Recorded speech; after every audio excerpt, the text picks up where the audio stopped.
All right. All right. Get this one here. All right. There we go. It is November 5th. It is. 2014. We're here at the gathering office at the University of Montana. And thank you so much for coming in today, Pat. And if you could tell me your first name and your full name and when and where you were born. All right. It's Patrick Anthony Byrne. And I was born in Superior, Montana, and there's a bit of a story that goes with that. My father was in the CCCs down in DeBorgia and Hagen, Montana, way over in the western part of the state. He met a young lady down there by the name of Frances Mayo, M-A-Y-O. They were married in about 1935 in Butte, Montana, because my father was from Butte. And he had been hurt in the mines in 1937, early 1937. My mother was pregnant. So because of this injury, he went down to Superior, Montana, where my grandparents were. And I was born in Superior, Montana on May 1st, 1937. And then we moved back to Butte after he'd lost part of his foot in a mine accident. We moved back to Butte and we were there until 1949. And so I attended the early part of grade school in Butte. Mm-hmm. Do you know which mine did he work in over there? Oh, he worked in the Kelly, and he worked in the Kelly. He worked in Mountain Con. He worked in the there were a number of them. He was all over on the hill. Yeah. Mm-hmm. He was also a vice president of the Miners Union. Oh. So he was involved pretty much in the labor movement over there at that time too. Well, that was a big time to be involved in. It was. There were a lot of strikes going on. Yeah. His name was Jack. Jack Byrne. And John actually, but a Jack nickname. We all had nicknames coming out of Butte. Yeah. I was Patty. Later in life, it became Uncle Pat with my niece and nephews. And then as we got later into it, it was Uncle P. And that kind of has stuck. Yeah. Mm-hmm. Yeah. And what was your mom's maiden? My mother's was a Mayo, M-A-Y-O.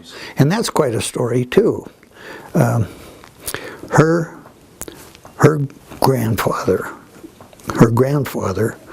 was French. Mativia was a name.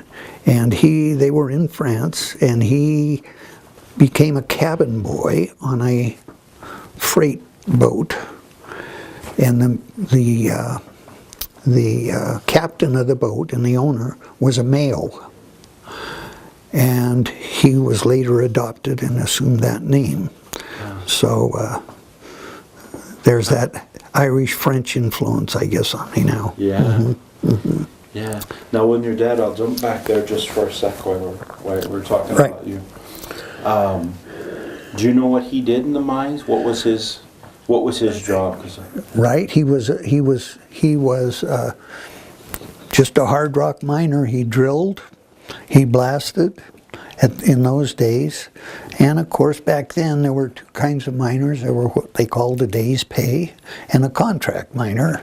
And my father was always kind of a contract miner, I believe. And every one of the family were involved in mining at that time, you know. Mm-hmm. Yeah. Excellent. His father, well, we'll get into that a little later. Do you want to go right into that now? Well, yeah, we can. You can. Yeah. Okay. My father's family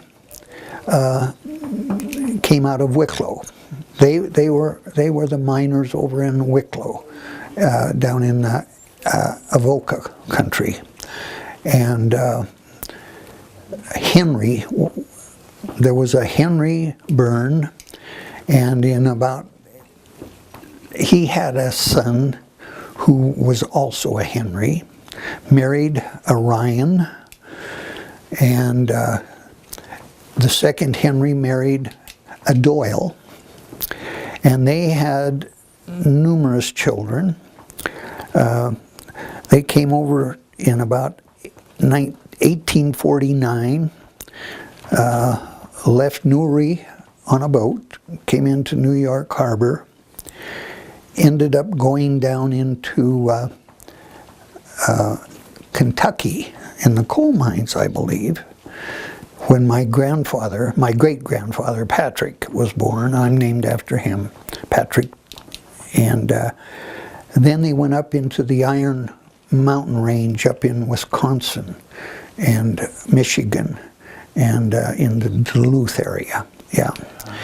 My grandfather Patrick met a young lady up in the northern part of Wisconsin by the name of Juno, Victoria Juno, and they had 5 children. She was from the Solomon Juno family who founded Milwaukee, Wisconsin. Her brother Joseph went up to Alaska, and Juneau, Alaska is named after him. They have a statue of him there as well. So there's another French influence. Perhaps I'm more French than I am Irish, but I think that's probably the case with a lot of us. We're Heinz 57s, but we seem to culturally, yes, yeah. But now we're involved with the Irish, and we're evolving into the Irish, I think, maybe. Yeah. So in 1849, of course, that was a time of Gortimore, the Great Hunger. Is that what spurred your family? Yes, I'm sure it was. Yes, when we were kids, our families didn't talk an awful lot. We knew we were Irish, of course, but there wasn't an awful lot of ceremony and things like that, other than the St. Paddy's Day parade and the masses, and that was about it. They didn't talk much about why they had to leave Ireland and come over here, and I think that they downplayed that a whole lot. My family, I don't know a lot about my background. My grandmother that was alive up until I was in high school never talked about it. My aunts never talked about their Irish connection so much. And then they went through the Depression, so they had not only one but 2 tragic experiences, and they just didn't talk about it. My first real feeling for the Irish came, I suppose, when I was in the military. I was over in Germany, stationed in Germany, and I had Irish friends from all over the country, Boston and Philadelphia, New York, and so forth.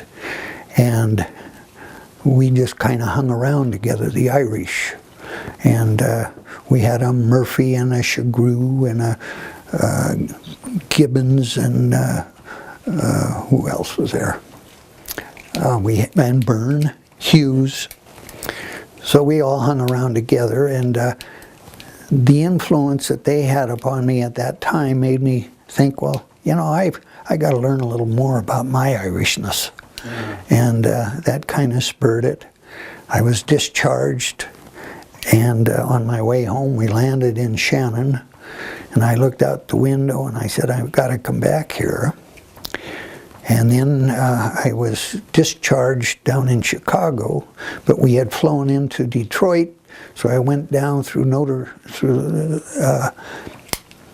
the University of Notre Dame in the spring, and they were out there playing football, and I said, I've got to know more about this.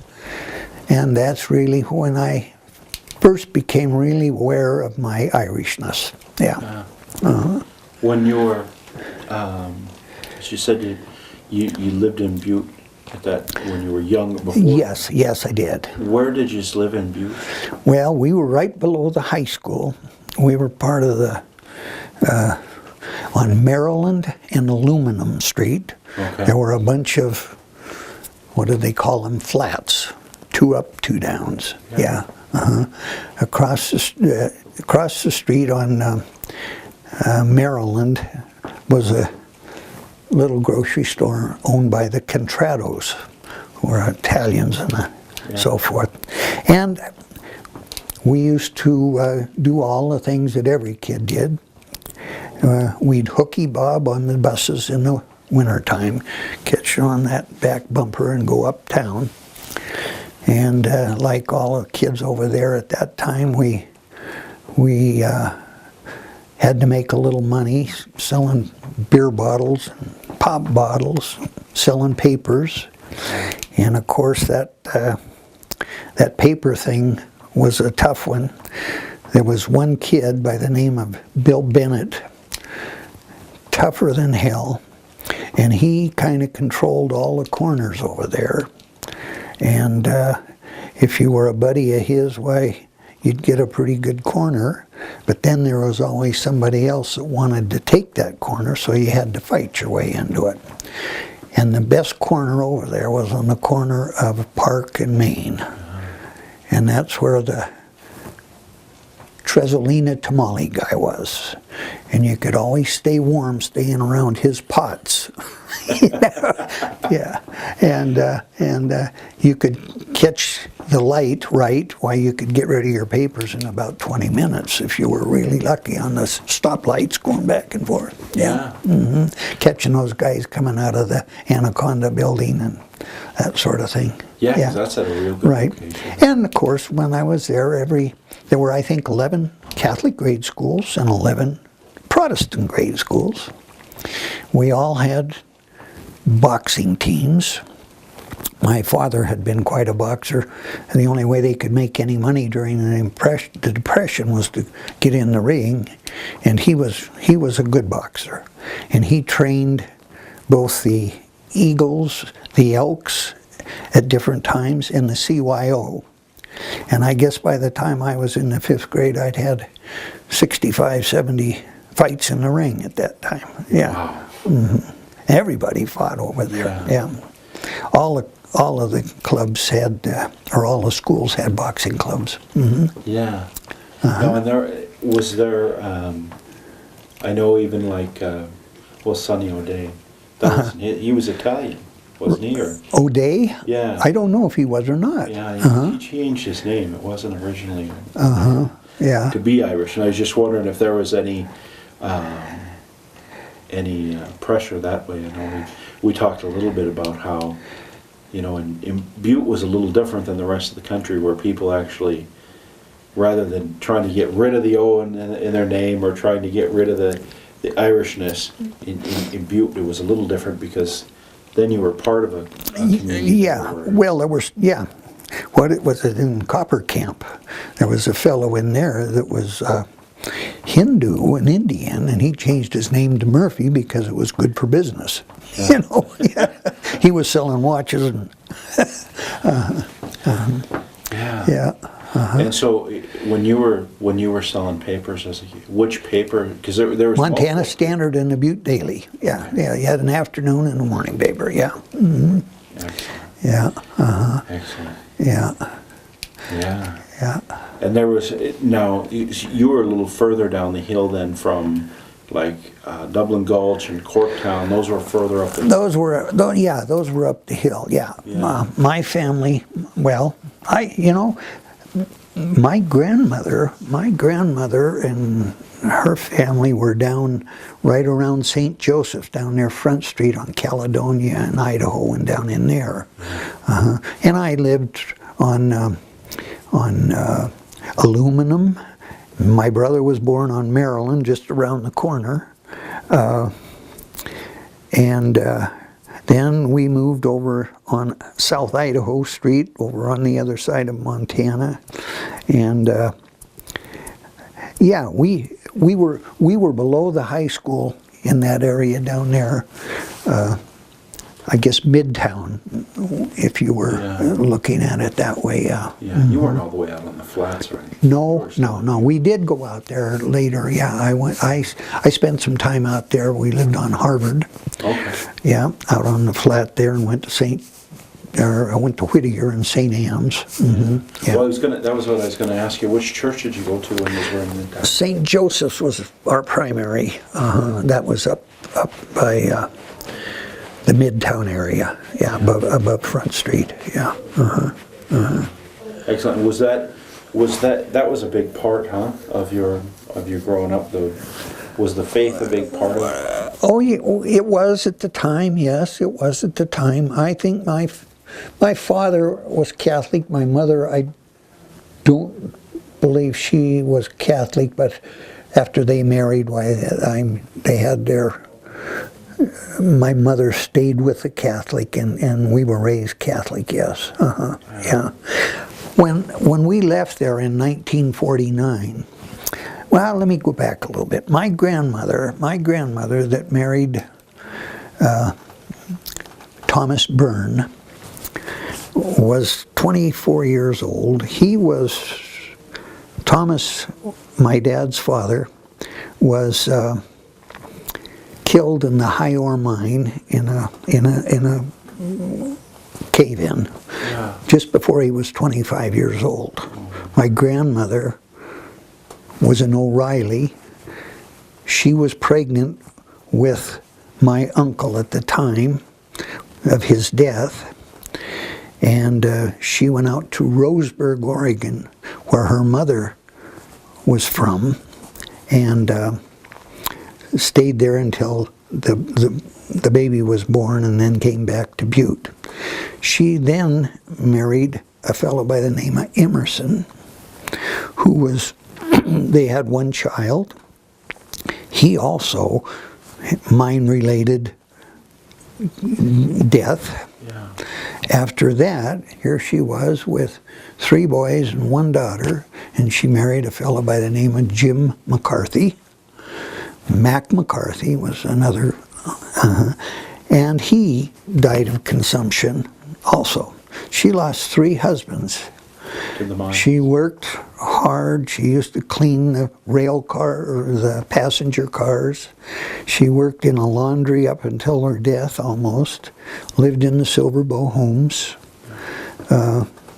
and just was a tough old Irish lady. Yeah. Mm-hmm. And that was an all too common story. It was, yes. The widow raising a family because of those mines. Right. Fortunately, she was able to, Grandpa Mac McCarthy took her with 4 children, and they had 2 more. Mm-hmm. So she ended up with 6 children, 3 husbands. Yeah. Oh, God. Yeah. And so your dad was part of that first bunch. Right. And what was his siblings' names then? Well, he was Jack Walden.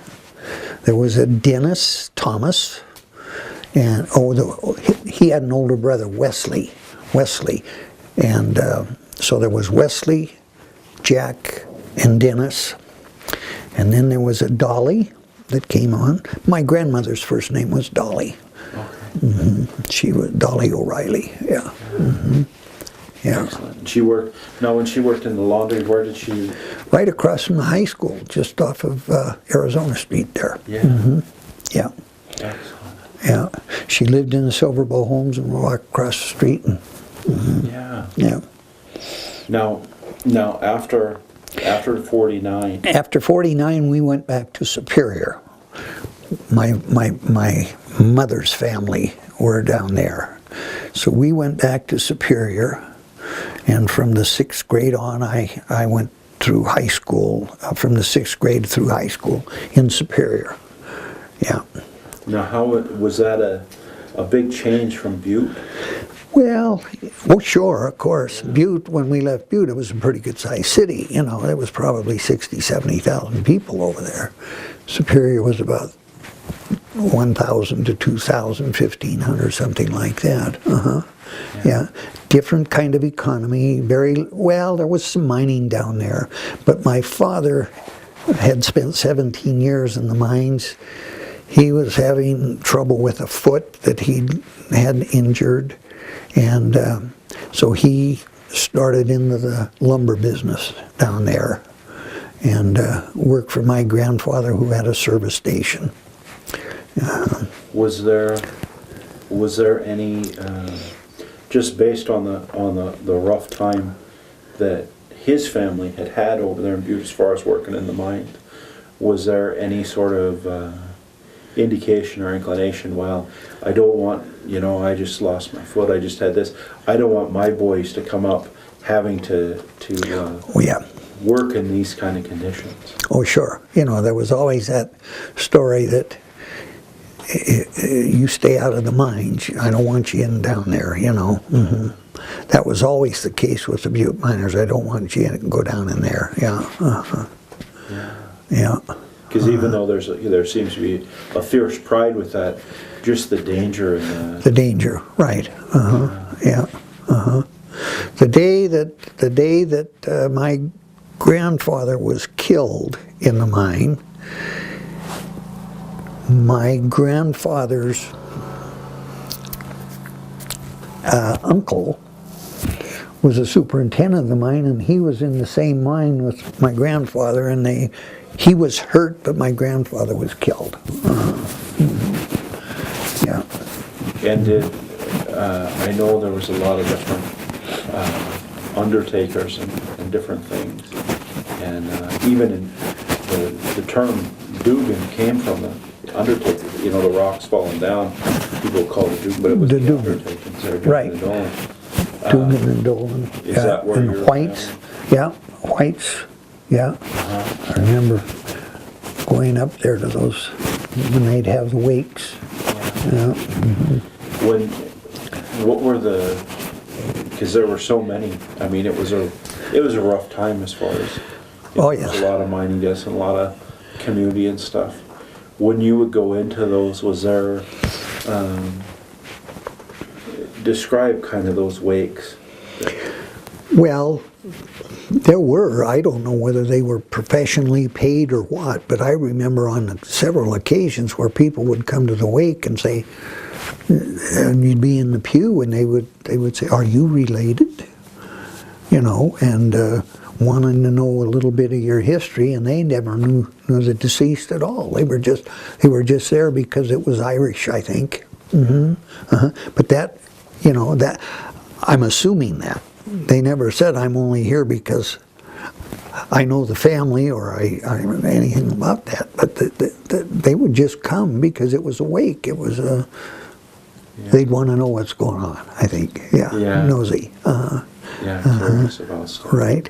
And then, of course, they'd always have at the house, sometimes they would display the body in the house, and you'd stand around for hours or afternoon and talk about it and eat food and drink whiskey. And I didn't get in too much on that. I was too small. As a little guy, you probably didn't. They probably didn't push too much. Yeah, but my family never had anything. We were. I think the first house my dad bought was down across from the Beacon's transfer on Montana Street. I think he paid $1,700 for it, and he got that when he injured his foot, and that was what he paid for that little house.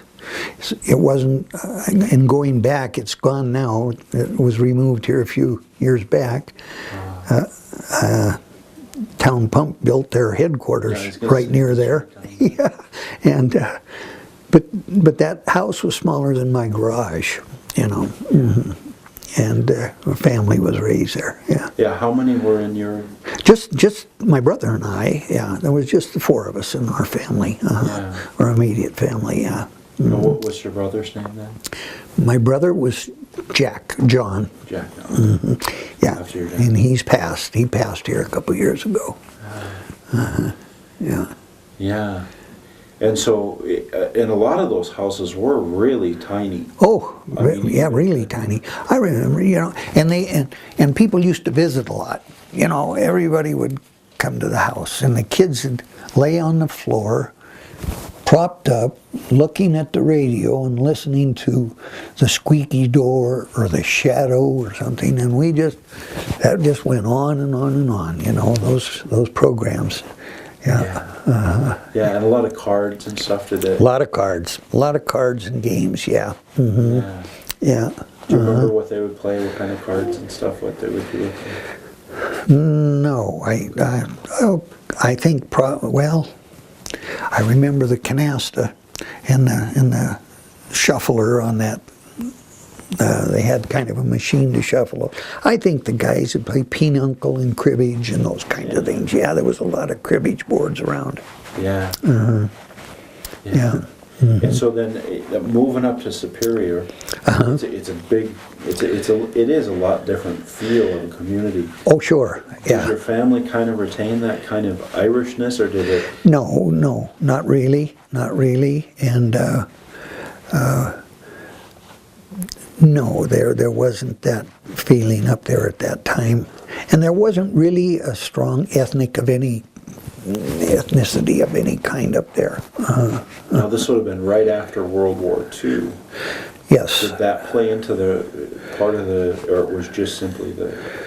No, I don't think it did. It was a little lumbering town. There was probably 8 or 10 sawmills within 50-mile radius of the area there, and of course that's all gone now too.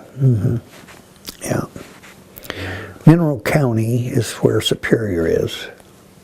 I think 97% of it is owned either by the railroads or the federal government. So it's a pretty poor area. The tax basis, 3%, of the land. Yeah, so it's not a. My grandfather had been the first. My great grandfather his name was Abraham Mayo, and he was a engineer of sorts. He surveyed out all the townships of DeBorgia, Saltese, Superior, so forth. Then my grandfather, Joseph Mayo, was the first assessor of Mineral County, and then served later as the sheriff of Mineral County. My mother grew up when they were in the sheriff's office, so she used to have to wash the dishes and feed the inmates and those kinds of things through the bars, and so that was kind of interesting.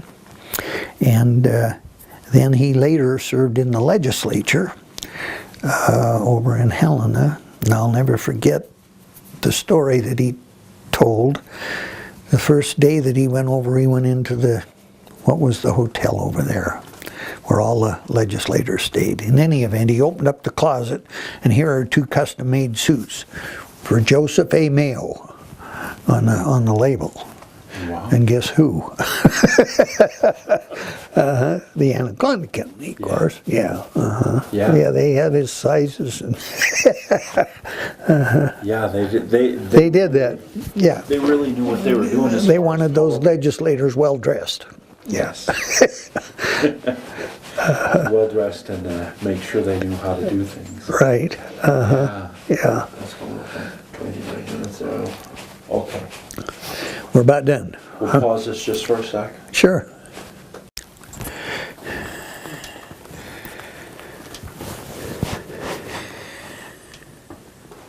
Okay. And so we were just talking about your family up in Superior. Right. Well, now you live here in Missoula. How did that transition happen? Well, in 1955, I had graduated from Superior High School. I think there were 19 of us in that class. I was in the process of trying to get into the first class of the Air Force Academy in 1955. My father, because of the Butte connections, had some pretty good contacts with Mike Mansfield. So we were working on that. And for some reason, my dad and I got into an argument, and I went down to the recruiting office and volunteered for the draft. So I ended up going to the Army in August of 1955. That's another story. I went to Butte, the induction over there, the induction center, on August 8th, and went through the physicals and all that, and then laid around for one day, and I didn't understand why, but later I found out that the GI Bill was eliminated on the 10th of August, and I wasn't sworn in until the 11th. Oh my gosh, so they just delayed you for a day? They delayed us for a day, yeah. So they didn't have- Yeah. Oh my gosh. So then well, I was in the military, and I spent a year I did some training down in Colorado Springs. Then I spent some time back in New Jersey on a peninsula, and I was in classification and assignment, kind of a personnel position. And it was on a peninsula just outside New York City, on Sandy Hook Bay, it was called, and it was a Nike base supporting the city across the bay. And there were about 5 of us that did not live within the metropolitan area, and I had an order come down one day for some time over in Germany. So I called these 5 guys and said, "You want to go to Germany with me?" So we spent our last year over in Germany at the Western Area Command over there. And that's when I ran into all of those Irish boys that I referred to earlier, that we kind of hung around. We got thrown out of the Hofbräuhaus one time for dancing on the tables. Yeah. But yeah, that was my Irishness coming out, I guess. Yeah. And my real awareness and how I wanted to dig into it a little further, as I mentioned earlier. Yeah. Yeah. Yeah. So while I was in the service, my father was offered a job with H.O. Bell Company in Missoula here to sell Ford motors. And so they moved in to Missoula while I was in the service. And then when I got out of the service, I moved to Missoula and started here at the university. And I was here at the university, I guess a couple semesters, and I decided that I wanted to get involved in the Foreign Service. So I wrote to then Lee Metcalf, who was the congressman from the Western District. We had 2 of them back then. Yeah. So I wrote to Lee and got a letter back saying no, he couldn't do it. There wasn't any openings right now. And then one day I got a call just before school started, and he said, "Can you be here by next Friday?" And I said, "You bet." So I jumped on a plane and went back to Washington, and I worked in the House of Representatives post office. And I was on patronage and went to school at George Washington. Yeah. Yeah. So we were there for I guess until spring of 1960, when I came back to the state and was working for the Kennedy campaign. Yeah. Excellent.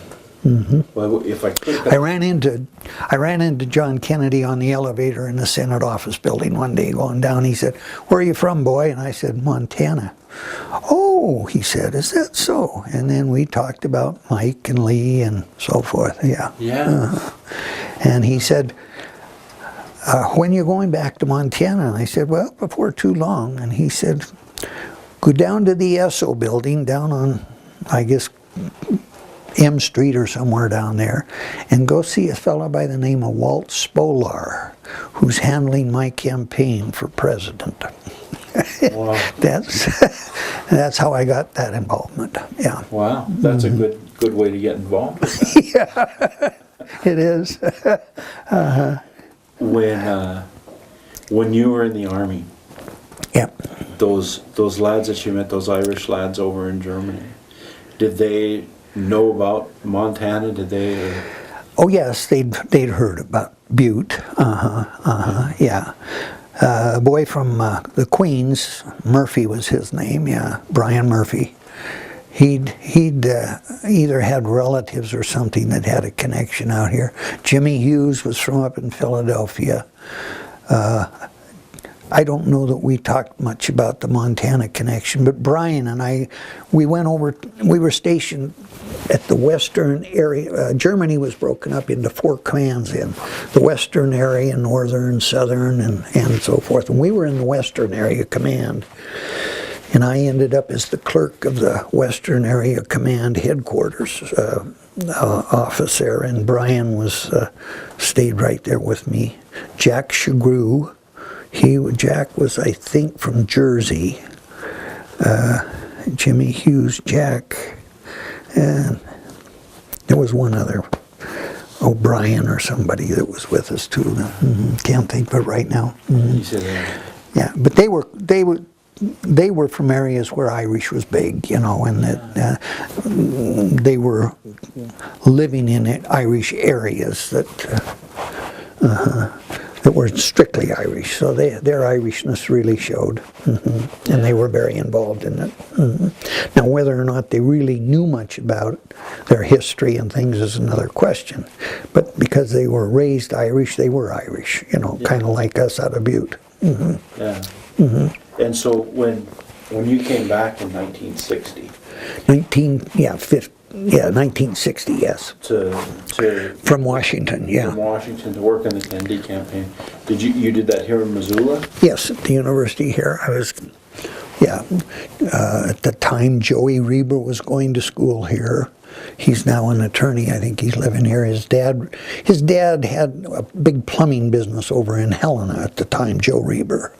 Yeah, and so they were quite involved in the campaign, the Rebers. What did that, working on that campaign, was there any sense of, here's the first Irish Catholic? Oh, sure. And I mean, was that part of what drew you? Was there? No. Students for Kennedy was what they wanted me to work on. So that's what we did. We worked with university students. Students for Kennedy, yeah. Different. Well, Teddy Kennedy was then had, I think, 16 or 17 western states that he was doing his campaigning in, and kind of worked with him and through his offices and so forth at the time, yeah. But on a personal level, there was a sense of that. Oh, sure, yeah. And well, it was a big issue, of course, in that campaign. You know, that was a really big issue, yeah. And so, then what did you do? I mean, he was elected. He was elected, and I finished school and married. While I was in Washington D.C., I had met my wife. She was a nursing student at St. Pat's, and my father, old Jack Byrne, had been in the hospital several times, and he kept telling me about this cute little Irish girl from Butte. And I had never met her. I was water skiing in the summer times, doing what all of us do, and tending bar up at Seeley Lake on the weekends and things like that. And I had a cousin who was in her class at St. Pat's, and she was telling my wife, I call her Susie, her name is Roberta, but they were telling Susie that she ought to get with me, her cousin, and we'd go up to the lake water skiing and things like that. But we never did. And then finally I had a cousin who was injured in a motorcycle accident over in Butte and had a head injury, and he was down here in the hospital.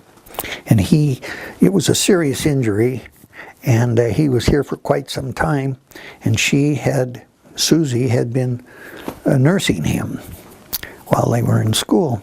And finally we got together, and I got to meet her, and we started dating. And when I was back in Washington, D.C., we had decided to get married on December. Now, this is another little story. So we were going to get married before Christmas and then go back to school, you know, during the break. Well, I had purchased a ticket on Northwest Airlines, and was all scheduled to come home and get married.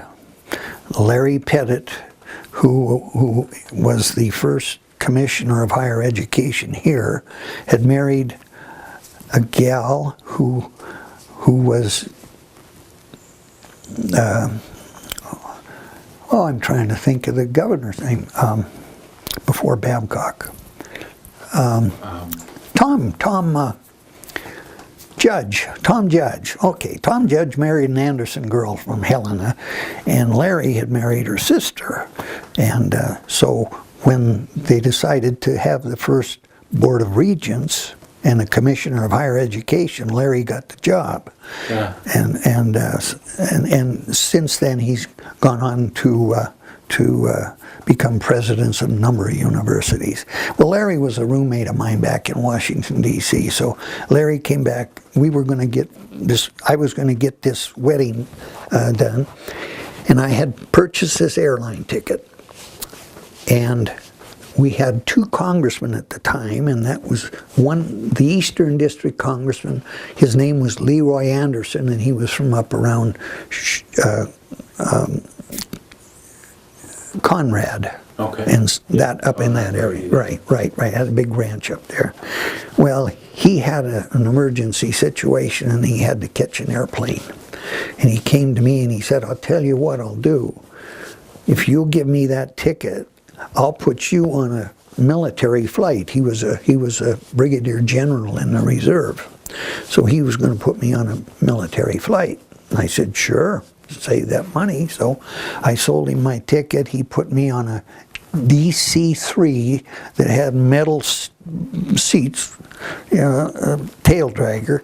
We had a headwind of about 65 miles an hour. It took 26 hours to come from Washington, D.C.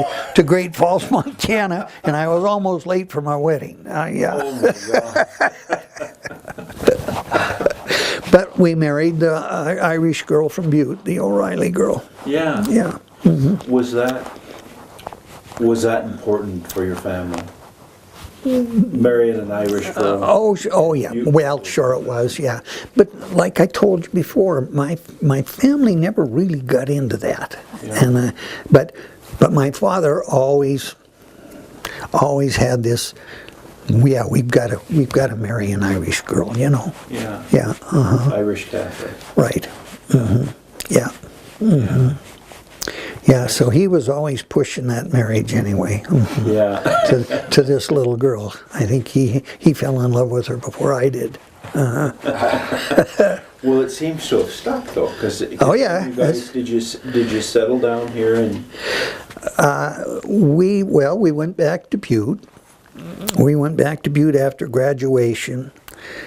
I had a degree in economics, and there weren't many around at that time, and I wanted to try to get a job in industrial development, planning, and that sort of thing.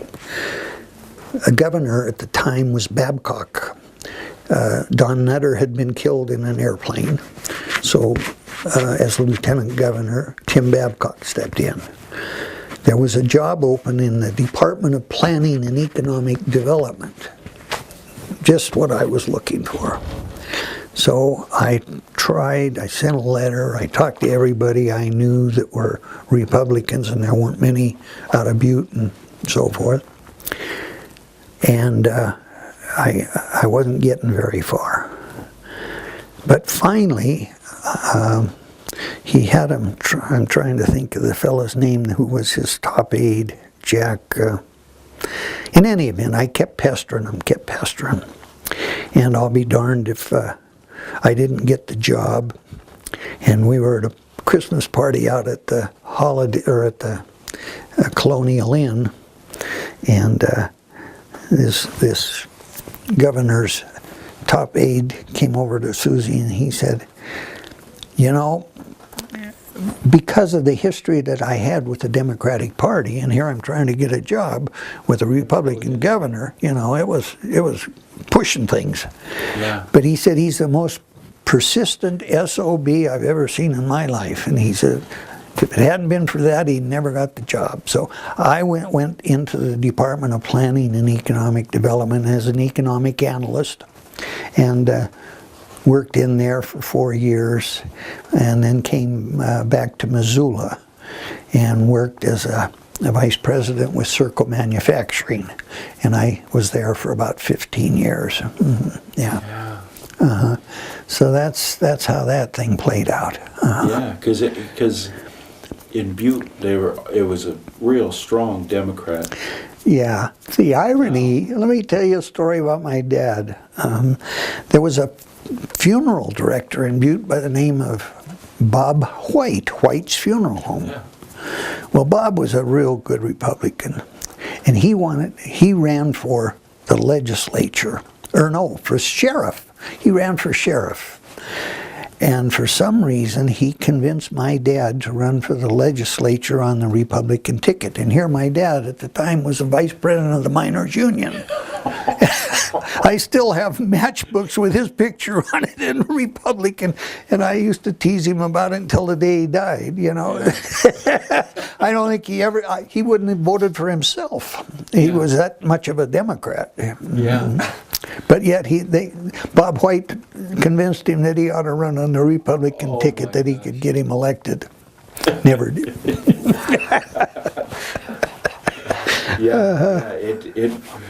It was. Yeah. I mean, up until real recently. Right. I mean, real strong. Right. Almost militantly so. Yeah. Democrat. Now most of those people have moved to Missoula. Yeah. It's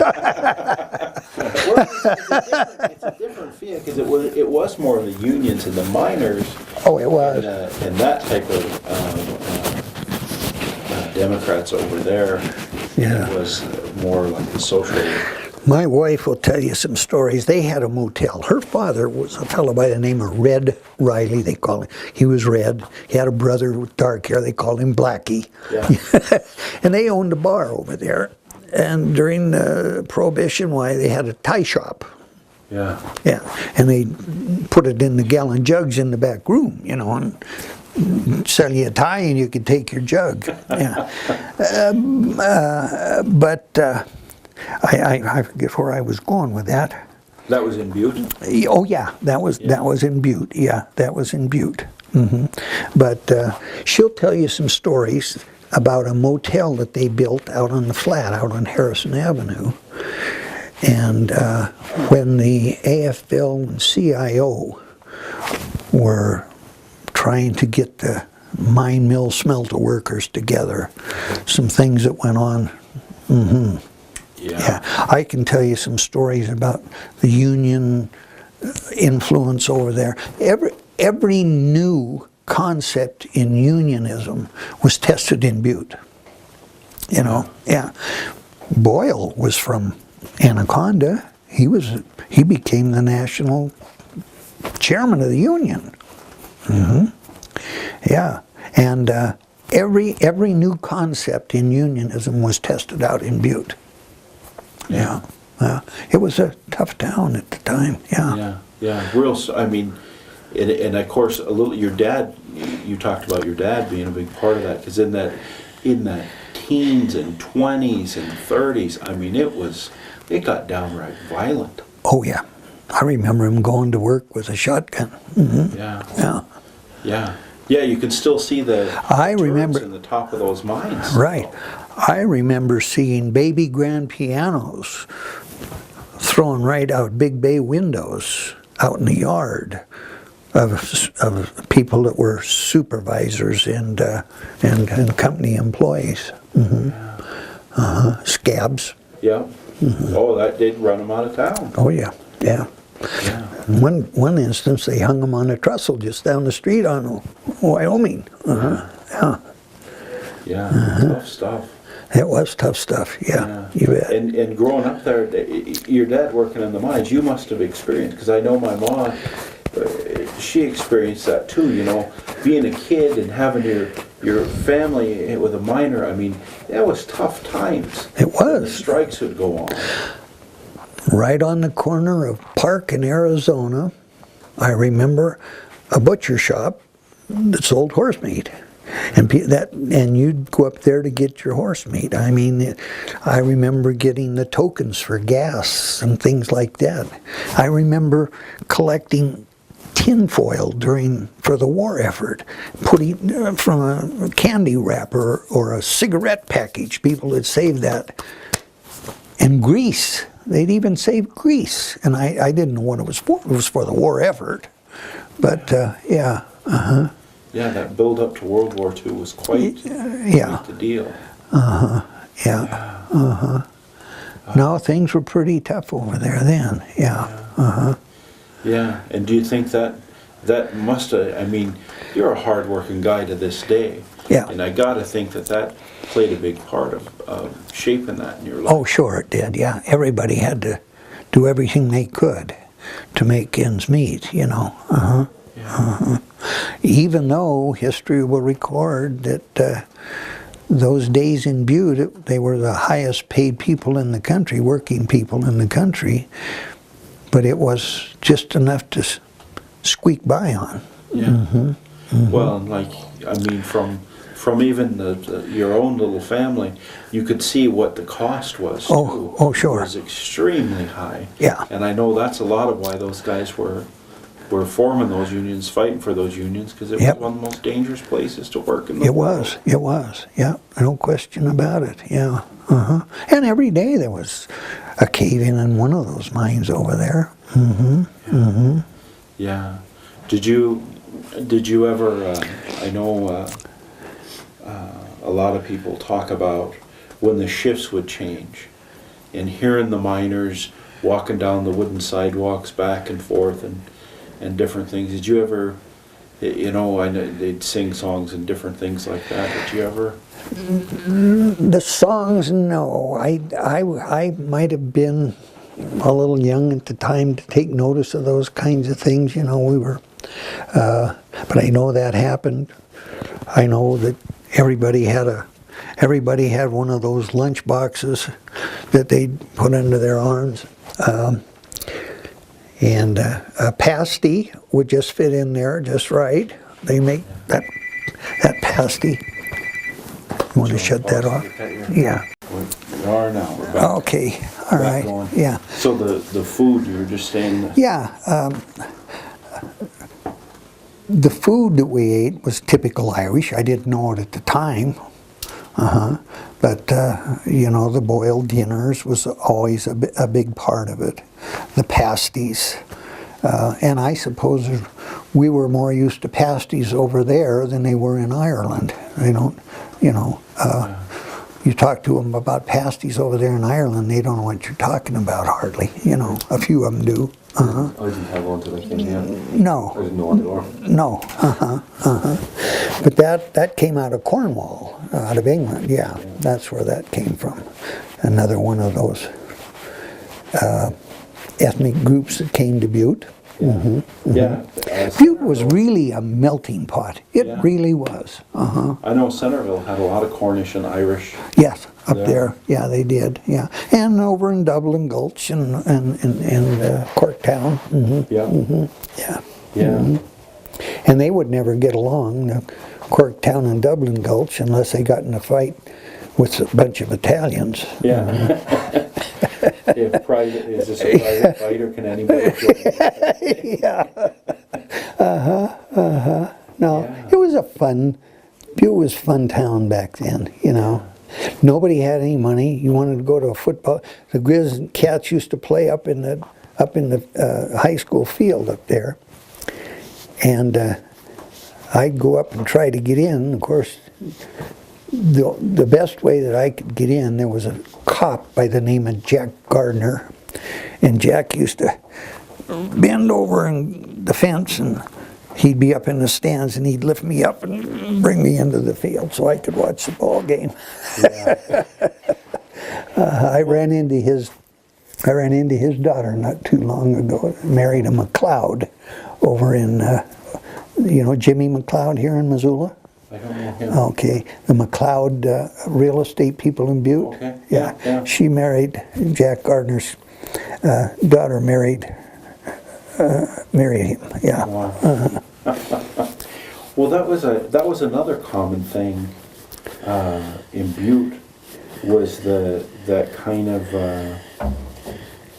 I don't know, tight community, as far as I know from other people in my own family's history and stuff. Like with the cops, there was a lot of Irish cops. There was a lot of, you know, people around, and you know, you say you need a job, you could go ask somebody, and if you're an Irish guy, yeah, we'll work with you and get you in and stuff. And that was true. I mean, Oh, sure. Yeah. really for a long time. Right. Yeah, that was true of any group, really. Yeah. Yeah. Yeah. There were some Austrian cops over there that would help out the Austrians, and you know, Yeah. yeah. But there was really, I think that. Are you familiar with the Butte cookbook? Yeah. Have you ever seen that? I think there's 12 different ethnic sections in that of recipes, you know, that came out of Butte. Yeah. Yeah. Yeah, there were some, and some real tight neighborhoods. I mean. Yes. Yeah. And I guess, was it the Serbs or the Italians used to bring in carloads of grapes in the fall and make their own wines. Community or sections of the town where the Italians live, they bring in a certain kind of grape by the rail car, and make their grapes and make their wine, and the French would do the other, and then yeah, it was really quite a thing over there. Yeah, little groups. Yeah. Would they be down in Meterville, or where were they? Meterville, yeah, and the Austrians, I don't know where they'd make theirs, but Meterville was, of course, Meterville was quite a nice area. Yeah, good food. It was a hideout for the Chicago hoods, and they'd get in trouble back in Chicago. Babyface Nelson, Al Capone, they'd come out and meet with Teddy Parrish out there at the Rocky Mountain, and they'd cool their heels there. Yeah. Yeah. Yeah. It was quite a spot. Yeah. Yeah. And so with the when you were here, you and Susie end up settling down here. Yeah, after Helena, after the Department of Planning and Economic Development, which is now the Department of Commerce, it's evolved into that, I guess.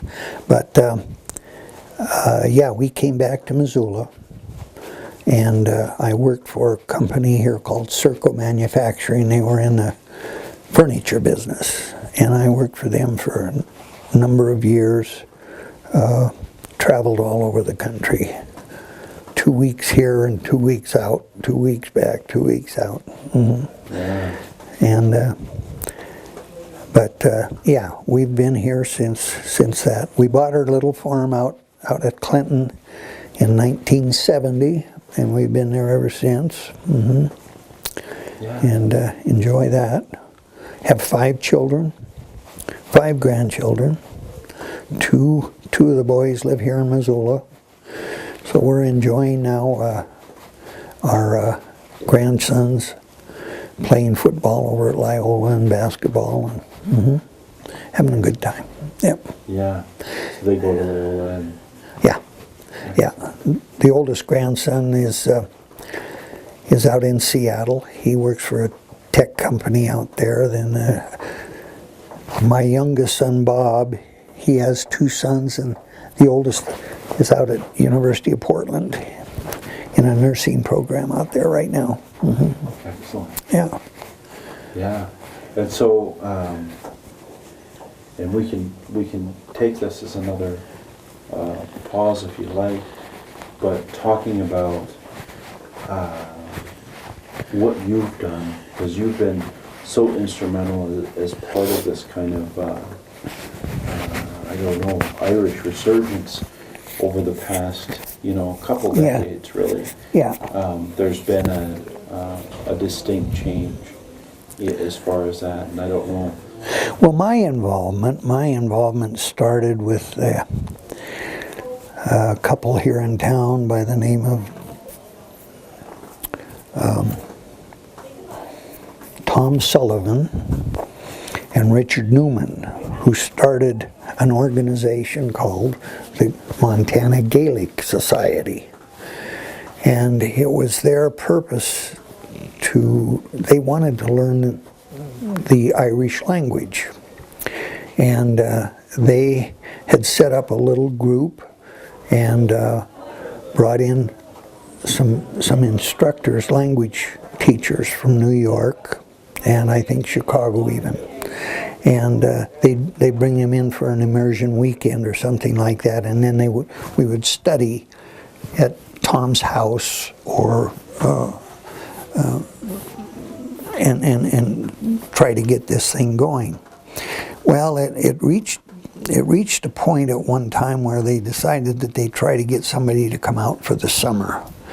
And that's where Terry O'Riordan comes into the act, and that was about 2000 or 90. 2001. 2001. January. Yeah, January he came out,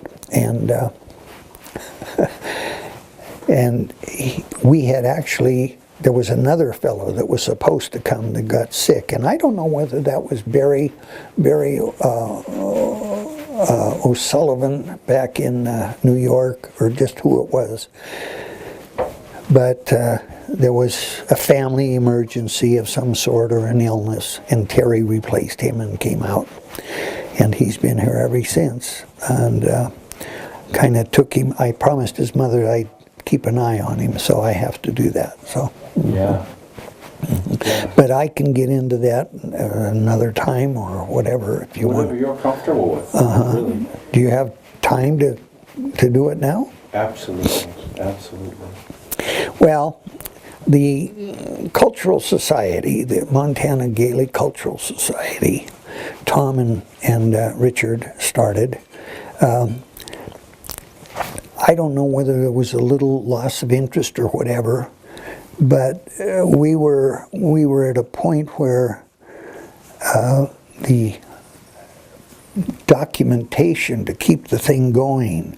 It was, I don't know whether we had set up a 501c3 at that time or not. I think we had, and we were about to lose that because we weren't filing income tax and things like that. There was just a small group of people, and I guess I found out about this, and I was worried that it was going to fall apart. So I got hold of an attorney here in town by the name of Doug Harris, and told him our predicament and how we needed to save that. So we had to plead with the IRS and a bunch of them to try to keep that thing going, and we did save it just by the skin of our teeth. As a matter of fact, I drove to Helen on the last day to the Department of Revenue to make sure that we had all the documentation and everything done, so we saved that. And it began to thrive, and we started putting on festivals and things like that. And we'd do the Irish Festival down along the park. And it was getting very successful. We didn't have room down there.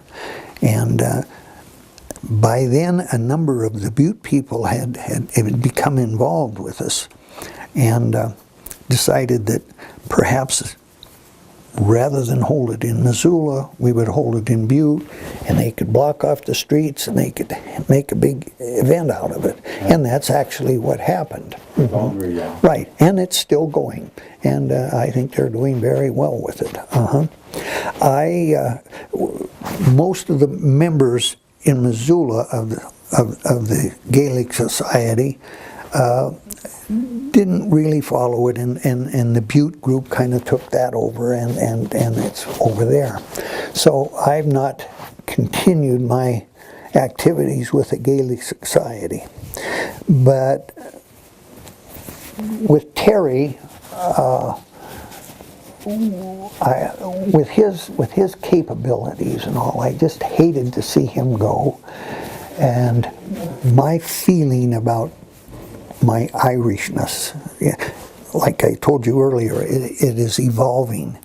The more I know about my history and about my family and things like that, the more Irish I am. I think I knew I was Irish the first time I went to Ireland with my wife. I'm a type A person. I got to get things done. I go to Ireland and I don't care if I ever come back. I just feel home and comfortable, and I'm with the people, and I feel like I belong. You know, I've never had that feeling before in my life. That's why I only go to Ireland when I travel.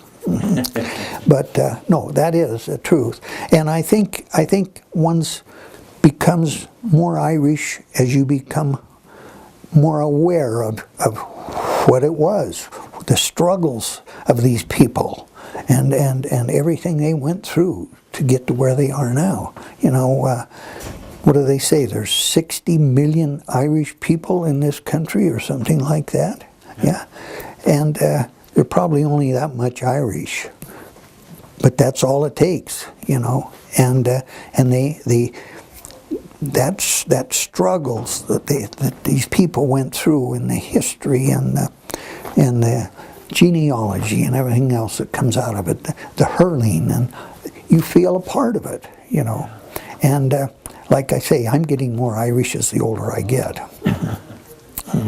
Well, one of the things, I mean, that's really special for me as the director of the gathering and stuff now, you had a big influence on getting even this program going. Right, we did. And that, it all started, we had a visit one time by the Consul General out of San Francisco, came to Montana, and his name was Donald Dolan. And he had a concept. He came up here. He was the first one that came in many, many years. We took him around the state to Butte. Of course, he'd heard about Butte. He wanted to go there and so forth. And he felt the Irish in Montana, and he thought, this is the place where we ought to have an Irish studies program. We ought to do the language here. The language was going through the problems that they had with the EU and not recognizing the Irish language and those kinds of things. And he saw an opportunity, I think, that where he could drop a seed and maybe get something done. And that's really what happened. He said that he felt that we could get something done here in Montana. We had Terry here, and we had all of these Irish people that needed a little guidance and so forth. And it was through that effort initially that Terry and I met with the university people, international studies, chief legal counsel here at the university, and we talked about maybe getting an Irish studies program going. Well, nothing happened for several years, and I was getting frustrated because we thought that we had planted the seed. But to be honest with you, academics are comfortable in their own skin, and they don't want to make any ripples, you know. They're just fine doing what they're doing, and they don't want to take on any more responsibility, and I think there was some of that going on. And why don't you shut that off just a minute? Oh, Okay, we'll start back up here. I don't know where we were, but We're talking about the development of the Irish studies. Right. Well, after Donald Denham, the Consul General out of San Francisco, he left, and we had a new Consul General come in by the name of Jerry Staunton. And Jerry came in just as we were beginning to get things organized, and suggested that we try to get the study program here, and if there was anything he could do to help, why he would. So we met with the university administration, the dean, the president, so forth, and I guess we convinced them that it was a good program and that there was some real opportunities here not only to increase enrollment at the university, but to offer something that would be unique throughout the country, at least west of the Mississippi River. And so they took that to the Board of Regents through the University Senate here and got the approval. And the Irish Studies program was launched in May of 2006. We were fortunate to be able to bring the President of Ireland in. She had a commencement speech to give at Notre Dame, and we caught her on her way through, and she spent 2 days here with us, launched this program, gave us a good start on the funding of the program, and that's how it all got started. Yeah, we've continued to work closely with the Consul General out of San Francisco. They've been very helpful. Jerry Staunton came up on a trip one time and started hearing all these stories about Butte and the Irish of Montana and so forth, and came up with this idea for the gathering, which, as you told me, now is in its 5th year of funding through the Consul General's office, and we've been very grateful for that, and I think it's a wonderful thing. The whole program is exciting to me because I think it gives students and people the opportunity to have easy access to their ethnic background and their culture and so forth, which is most important. They don't have to dig it out like I had to now. All they have to do is come to the university, take a few classes in there, and they're into their culture and so forth. It's been a good program. I'm proud of it. I'm proud of the part that I played in it.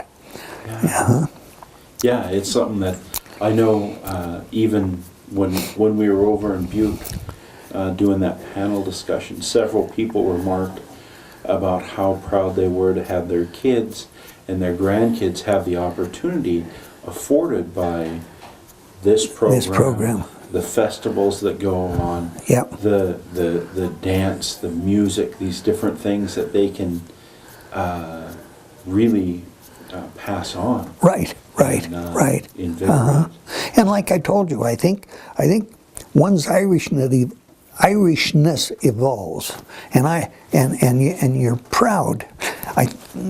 Irish people, regardless of how much Irish it is, they have a particular gene. I think it's got to be an Irish gene. It's either an O or a Mac, and they carry that, and it grows, and the interest in one's Irishness evolves, and you become greater involved the older you get, and the prouder you become. Yeah. Yeah. Mm-hmm. Yeah, because you're at all the events and make sure and help facilitate and work hard. You know, you're yeah. Certainly don't take a background or just a handshake and roll. No. In all these things, you're always right there making it happen. Well, it's a good thing. Yeah. Yeah, with the Friends of Irish Studies now, you're a big part of that too. Yes, yeah.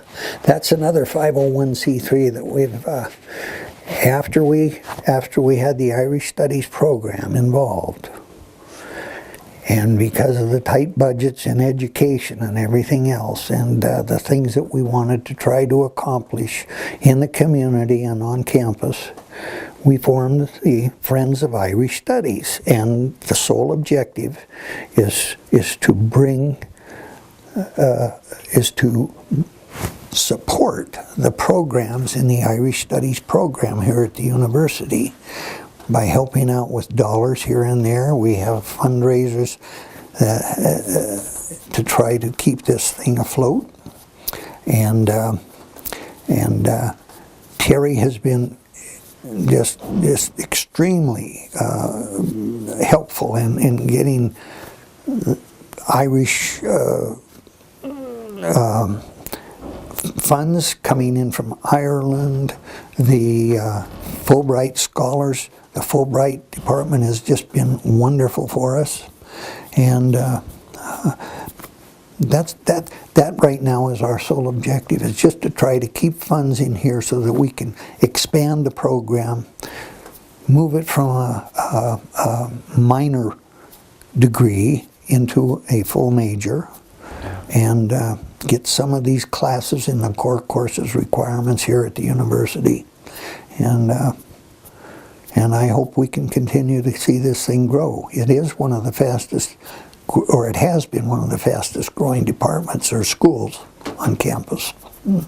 Well, and when Jerry Staunton was here, was it a couple of years ago, he talked about this program as the best in the United States, is what he said, I believe. Yes, he did. Yes, he did say that. Yeah. It's been very successful. Yeah. And our current dean has been extremely helpful. Our current president and provost. We've had nothing but support from the university from day one. I just wish they had a lot more dollars. Yeah. Yeah. Mm-hmm. Yeah. Mm-hmm. Yeah. But that does say something, because the university's kind of culture right now is cut. Right.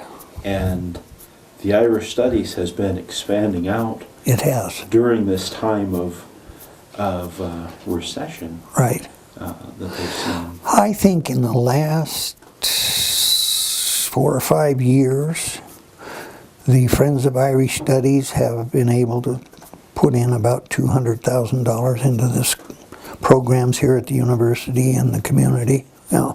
Yeah. And a lot of that's went to music and courses, and what all have you guys? History courses. Yeah, we need to have the history teacher in order to be able to offer the minor.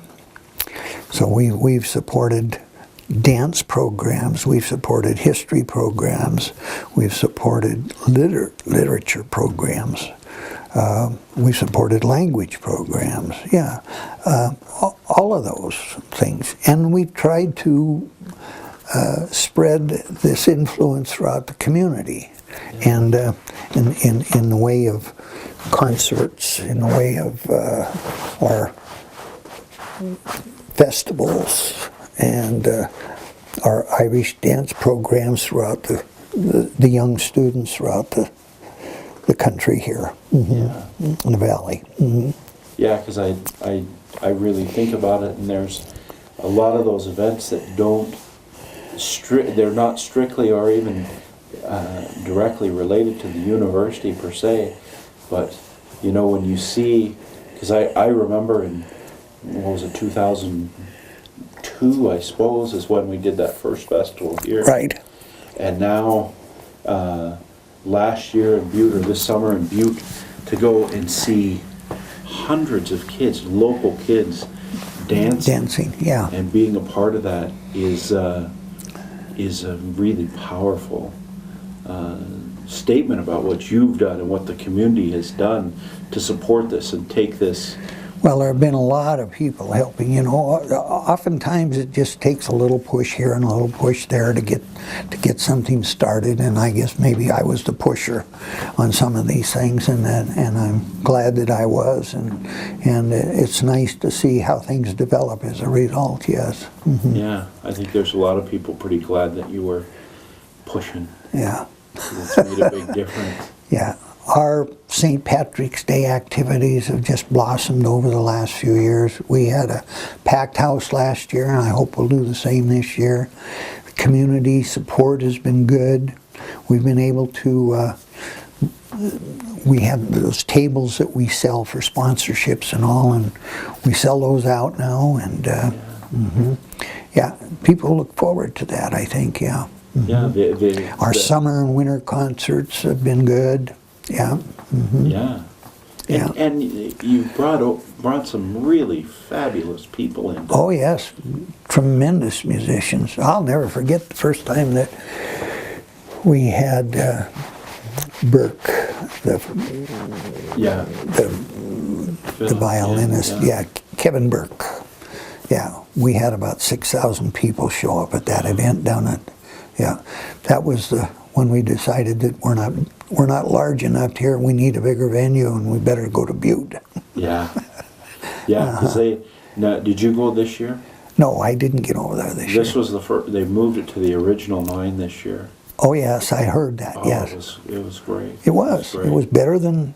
Better than, I think it But was. they couldn't It was accommodate so many people, though, could they? oh, there was a lot of people. Oh, Yeah, really? They opened that whole, because that whole street there, just off Montana, that Yeah. whole big giant mine, that was packed full of people. Oh, I'll be darned. Huh.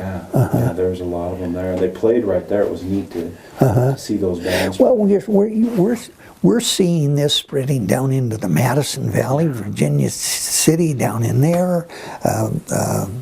We're seeing the ancient order of Hibernians taking a bigger part in this, and it's complementing one another's organizations. I think it's just been wonderful. Yeah. It really has. Yeah, because there's festivals in that Virginia City is in May. I think it's the first one. But there's Butte, Missoula, Hamilton. Phillipsburg. Yeah. Yeah, even up in Phillipsburg. Yeah.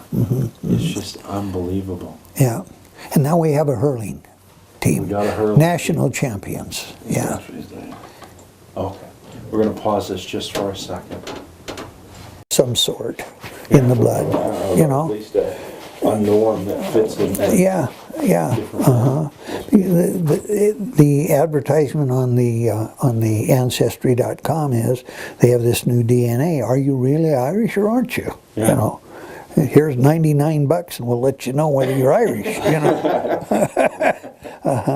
Yeah, so there has to be some sort of a blood marker or a particular type of a gene or something in there that The mentality about it. It's a big mentality. Because you were saying that your family that never used to talk about right. when they left Ireland and stuff like that. Nobody ever talks about what's wrong with them. No. Irish people. Never do. No. Yeah. That's just the mentality. Right. Yeah. There's no problems. Yeah. No problems at all. No. Yeah, my according to my grandma, my dad always got straight A's in school and never had gotten any.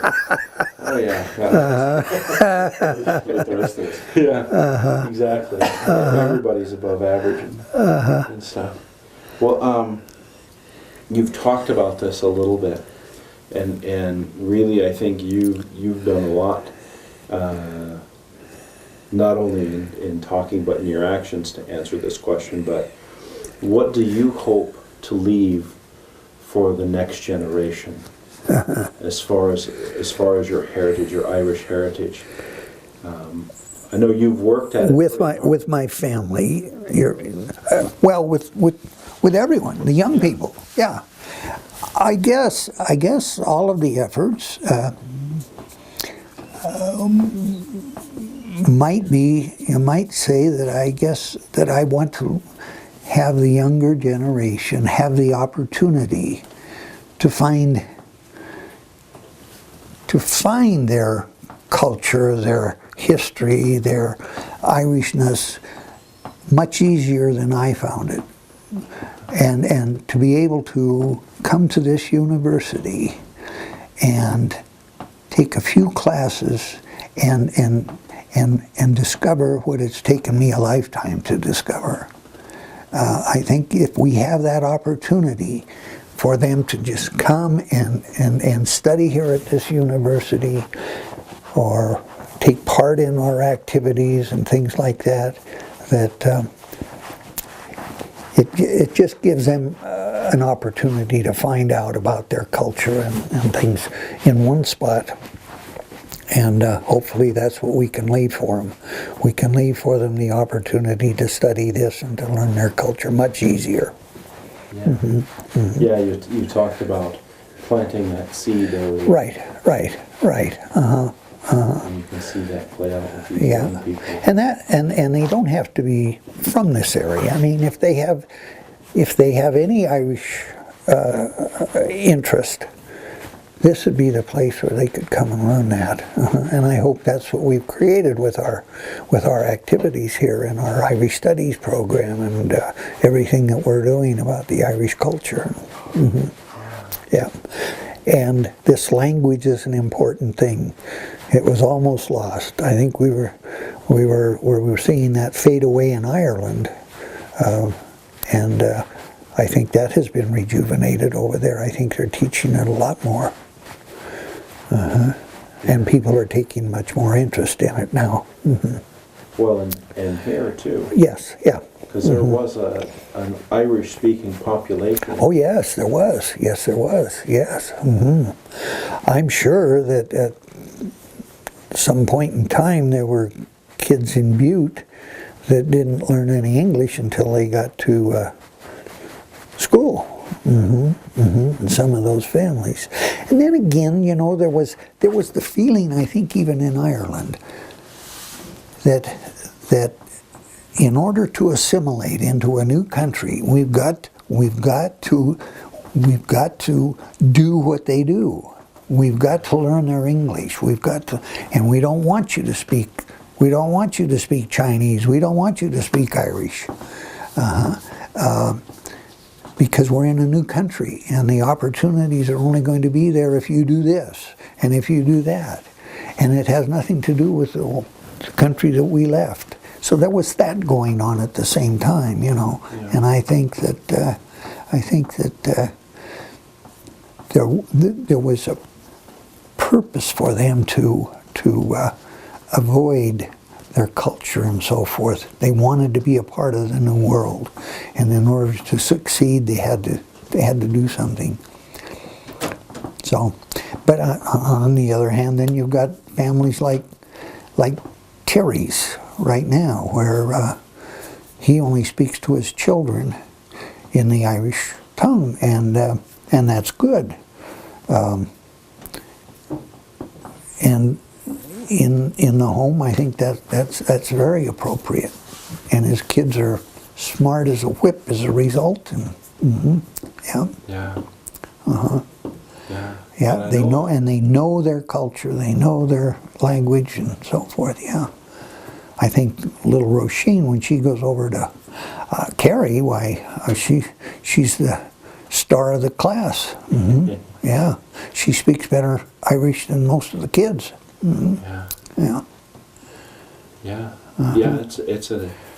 It's an important deal, and I think that's one of the things that has made this Irish Studies program stick out. Yeah. The strong language component. Right, it is, yeah. And in spite of Terry, I mean, he is a bright kid, knows his literature, knows his history, knows his politics. He is a very capable guy, and we're lucky to have him. Yeah. Even though he's bullheaded. Yeah. Yeah. Well, I'll show him this because I know he needs an ego boost once in a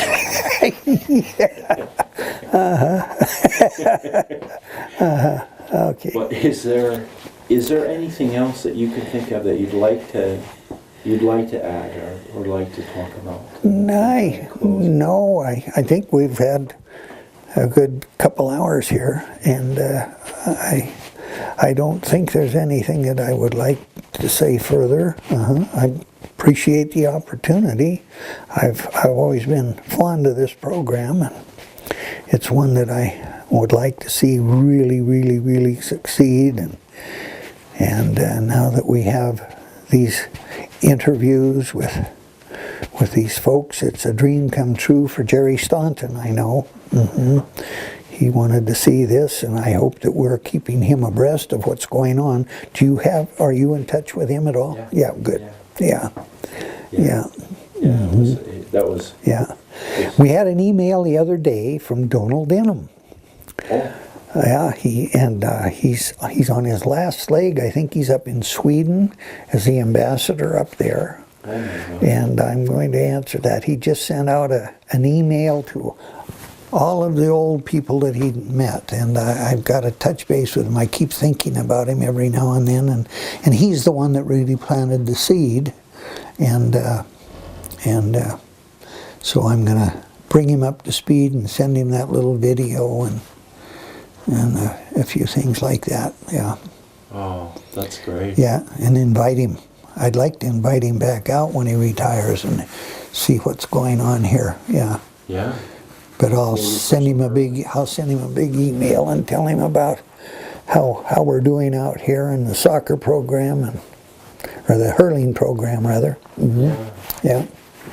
Excellent. He'd be proud. Yeah. Yeah. Yeah, well, you should be proud too. And I sure appreciate you not only taking your time today, but in all the efforts you put in over the last, Well, it's decades. It's a lot it's of been trying at times. Mm-hmm. I Yeah. know it has. Yeah. I know you've put your all into it too. Yeah. Yeah. You really have. Yeah. And But it's paid off. It Yeah. has. I'm very happy with the results. Yeah. Yeah. It's been a wonderful experience. Mm-hmm. Well, thanks so much. Okay, Barbara. All right.